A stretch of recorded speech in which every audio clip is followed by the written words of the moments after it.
Good morning! Bagong umaga na naman.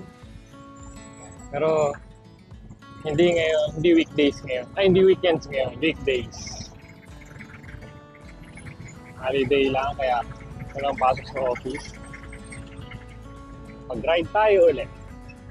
Long time na wala tayong ride kasi walang bike, walang ride. Kasi marami tayong pinagkaabalahan yun. Last few months. Una, hadik kami sa free diving. Meron akong video na ginawa sa free diving. So almost every other weekend ay nasa Batangas kami para mag-dive. Pangalawa ay meron kami pinaghahandaan. May pinaghandaan kaming fun run. First fun run namin. Gagawin din akong video doon. Kaya instead na mag-bike during weekends, pag hindi magda-dive, kaya natakbo kami. At meron pa pala, pangatlo, ito ay hindi naman sa pagbabike. Kaya wala kaming na-post na video kasi isa sa dive namin, nabitawan yung baby namin yung GoPro sa dagat. So hindi na namin siya makita. Hindi namin siya nakita, hindi namin na-recover. Parang mayroon tatlo o dalawang vlog na ride. Nandun pa, hindi ko nakaka-copy. Kaya ayun. GG. Yan. Ngayon lang ulit tayo nakapag-vlog. Na nag-ride kasi meron tayo testing. Basically marami tayo testing. Una, diba nawala yung GoPro natin. So napabili tayo ng Insta360. Ito yun. Ito yung gamit natin. So, pangalawa, mapapansin nyo, yung video yung Insta360 wala na akong strap,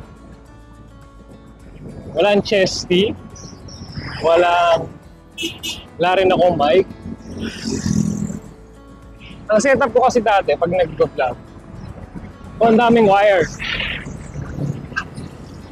Meron ako recorder, external recorder na meron akong sariling lav mic. So nakakapit yung sa akin. Mas meron pa ako chesty para naman dun sa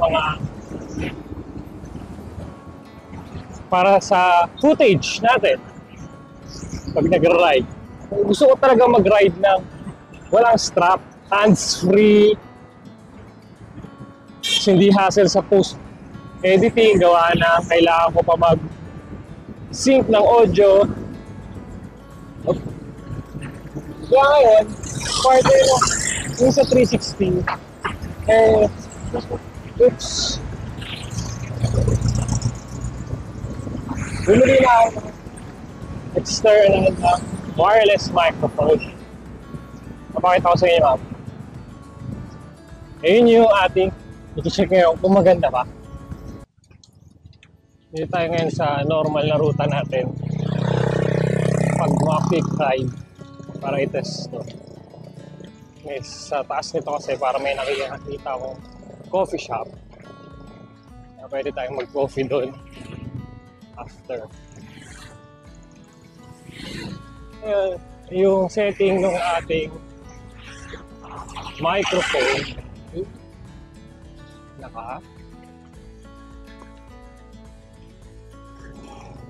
noise cancellation. Tingnan natin kung gaano niya nakaka-cancel yung noise. Ang mas prefer ko kasi yung hindi siya talaga 100% na makancel yung noise. gusto ko narinig pa rin yung environment. Yung mga sasakyan na dumadaan, yung gulong, tulog ng gulong. Feeling ko kasi mas natural pag ganun.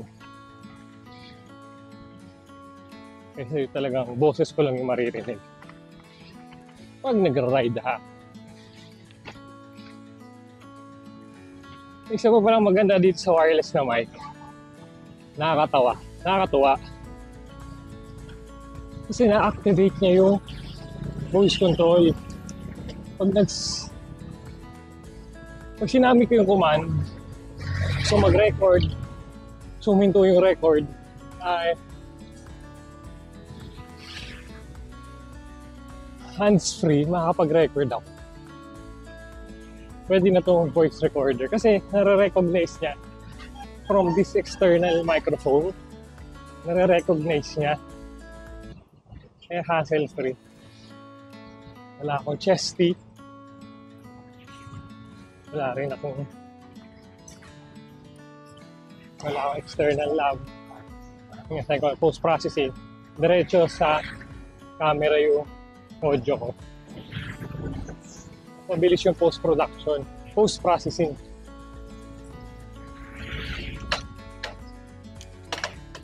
Start na ng hapon.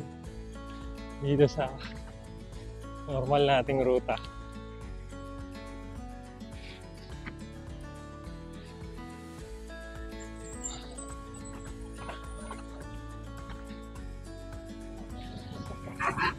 Nalapit tayo.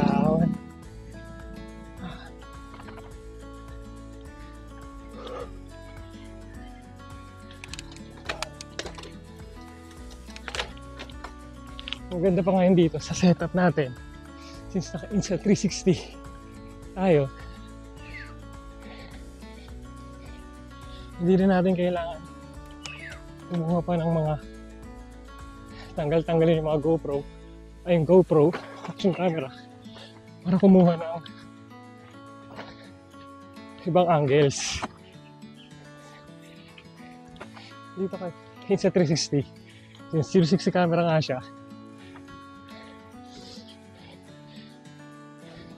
pwede mo mag-ikot-ikot na lang. Gusto nyo magandang angle. So, more focus sa bike. Sa kalsada. Kaysa sa pagkuha ng video. Iintindihin ko na lang, ay, yung record. Galit din tong away na to.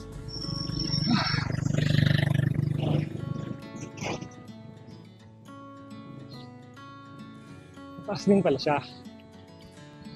Mission time. Ay, ito yung masarap sa bike. Lumusog.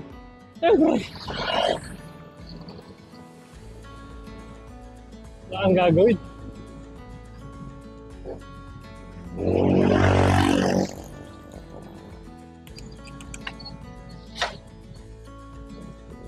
Kaya pedal ka lang, hindi ako mabilis. Kahit banaya.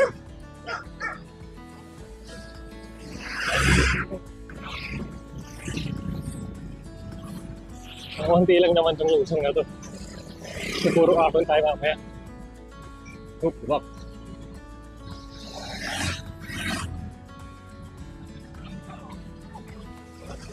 Oop. Ba. Sturdy talaga itong nabili kong clamp ah. Oopsie. Okay. Ay. Kahit mga lumubak, tapos naka-extend yung aking pole. Hindi nababa yung pole. So, na-testing ko na rin ito sa Feeling Test Trails. Tinagay ko sa enduro bike.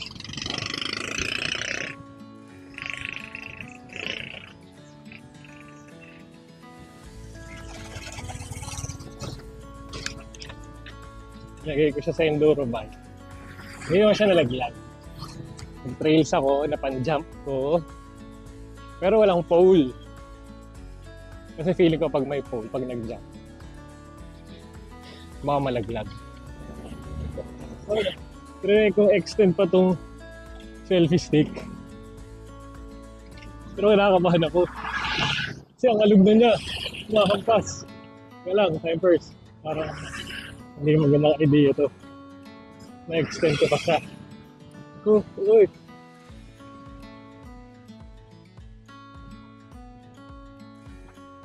Wala.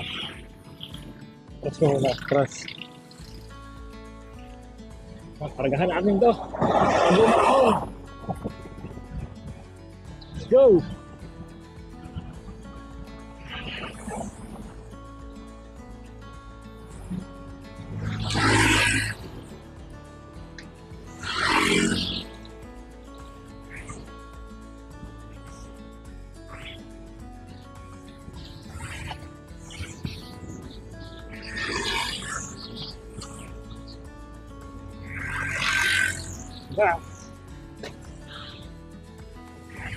Isa pa lang nakita kong pag nakatayo, pangit, tatawa yung tuhod doon sa clamping.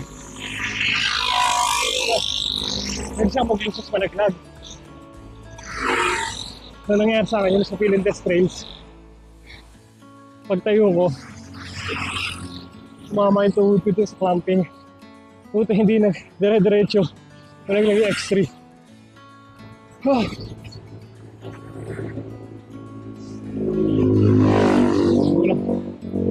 Ito, puro patag. Ito tayo maraming nagbabike. So, mas marami nagbabike dito pag weekends, Sunday. Parang may peloton dito.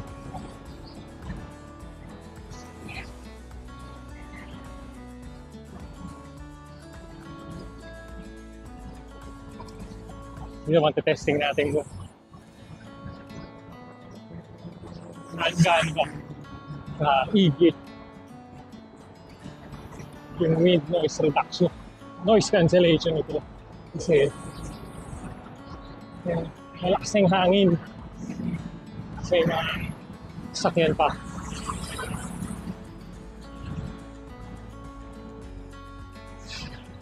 Bilis.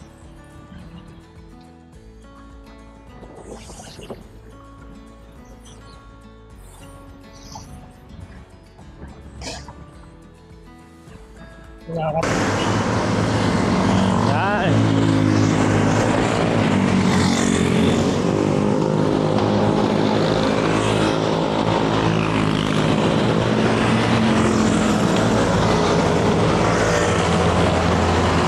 Ngayon tayo saglit sa dangkal. Palit lang tayo na mic setting. In-off natin yung noise cancellation, pero meron pa rin naman, andito pa rin yung ating wind mask. Testing natin kung ano ang difference nilang dalawa.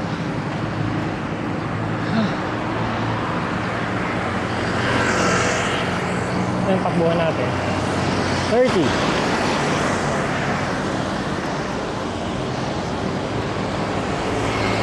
Mas masarap sana pag makakaw kayo dito sa drop bar.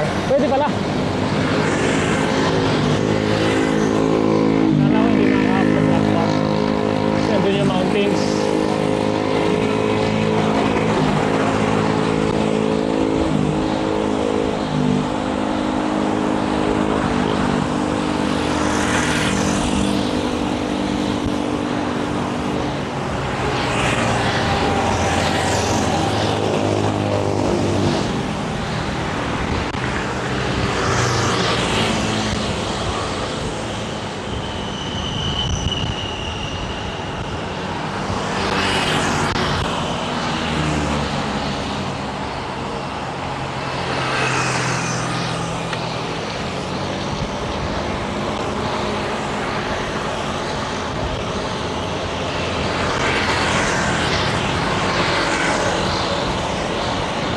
Bike lane pala. Sorry, tayo sa bike lane.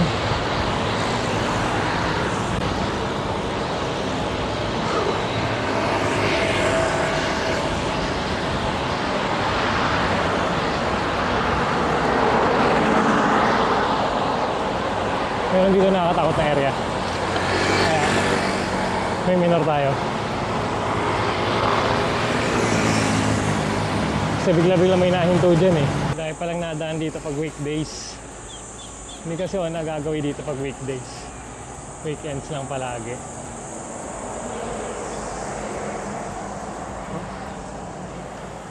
Ay, tayo McDo.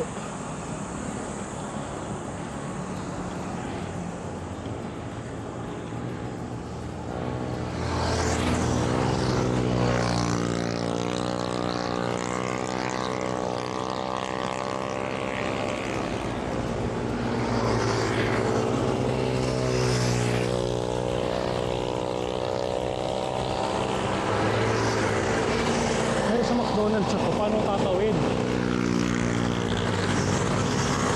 Paano tatawid? Restaurant dito. Hindi sa mga sasakyan dito eh. Sana tatawid rin nila. Oh! Motor!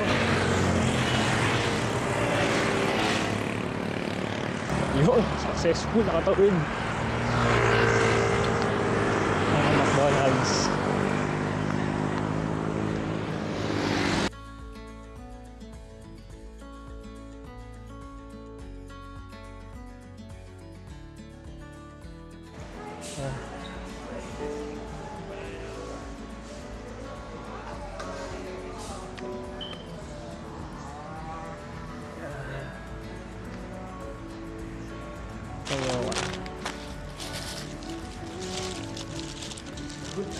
Cheese egg bisan.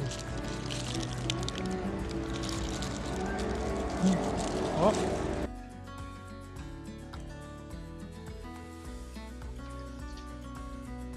Nakapag-check na ako ng footage. Mas gusto ko talaga yung may rinig, yung walang noise cancellation. Kasi mas ano siya, yun nga, mas natural. Ang problem nga lang, mas na-overpower nung noise. Ambient noise, meron ba na? Yung surroundings, kaysa doon sa boses ko, mas yun yung naririnig, yung mga tulog ng sasakyan, hangin, kaysa sa boses ko. Though rinig pa rin naman, lamang nga, outside noise. Pag yung mayroon namang noise cancellation, sobrang solid. Kasi talaga nakaka-cancel niya yung noise. Pero hindi lahat. Pag may dumadaan na mga sasakyan sa tabi mo, naririnig niya, pero ang tunog, nagtutunog transformers na.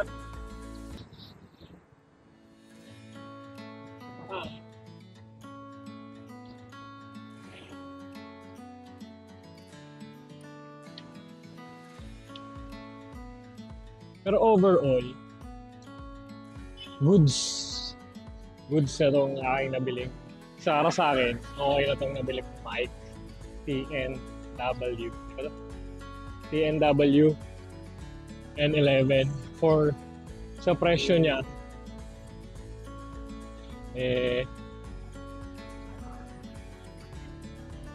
Hindi masakit sa bulsa. Tapos wala pa yung mas madali yung aking post-processing. So, mas enjoy. Yun ang importante. Mas enjoy siya gawin. So, before, yung dati kasi, nabanggit ko kanina, mayroon akong external mic na nakalapel. Tapos, isisync ko siya sa Premiere Pro. Ngayon, may pang-sync naman ako. Pero pag hindi gumana yung pang-sync, kasi may mga times na gano'n hindi talaga siya gagana. Hindi siya talaga magkakabit 100%. Ngayon, mamanualin ko lahat yun. Tapos, yung recorder ko, from start ng ride, tuloy-tuloy siya pagre-record. Kahit walang video na naka-record. So yung mga times na hindi ako nag-record, meron pa rin siyang mga footage. Ngayon, hahanapin ko ngayon isa-isa yun. So doon nagtatagal yung post-processing.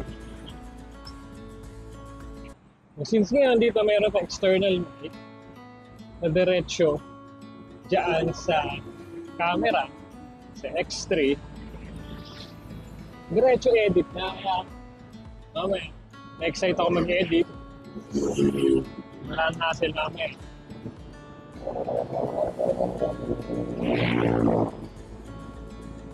Plus itong combo ng external mic, ng X3. Ngayon yung bago ko, ngayong X3.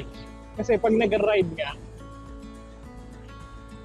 ang daming nakastrap sa akin, ang daming nakadikit sa akin. Meron akong chest na, meron akong belt, kasi doon nakalagay sa belt yung recorder. Ngayon yung bago ko, parang may kulang. Gamit na X3, saka itong TNW. Which is, tingin ko naman better siya.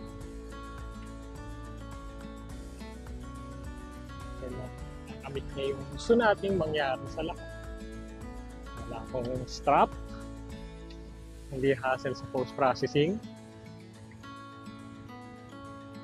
Sinaka-connect na siya. Budget friendly. So, doon pala sa lahat ng audio natin na trinay, mas magandang audio.